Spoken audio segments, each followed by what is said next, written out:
Korea's exports, considered the main driver of the nation's economy, are on the slide again. This comes after a slight rebound at the end of summer that was the first in almost 2 years and comes on the heels of Samsung's smartphone recall fiasco. Kim Min-ji reports. Korea's exports continued their downward streak in October.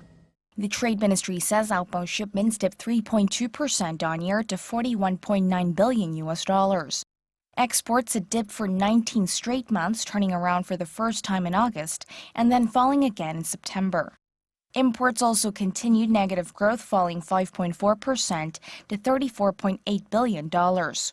With that, the trade surplus came to $7.2 billion, extending the country's surplus streak to a 57th straight month. The ministry attributed the slide in October exports to fewer working days and unexpected disruptions seen at the country's two major exporters, Samsung Electronics and Hyundai Motor.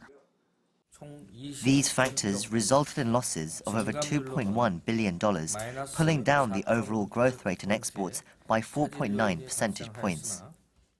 Last month, Samsung called an end to production and sales of its flagship phablet after reports that even replacement Note 7s were catching fire.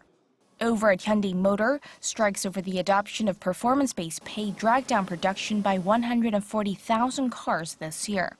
But some point out exports didn't fall as sharply as last month's 5.9% decline, due in part to improvements in other key export items, such as semiconductors, computers, and flat panel displays.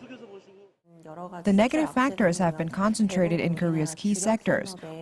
While overall exports are still on track for recovery, it's important for the country to move to foster new areas of growth, as well as expand opportunities in markets that are faring better than others, such as India, Vietnam, and Iran.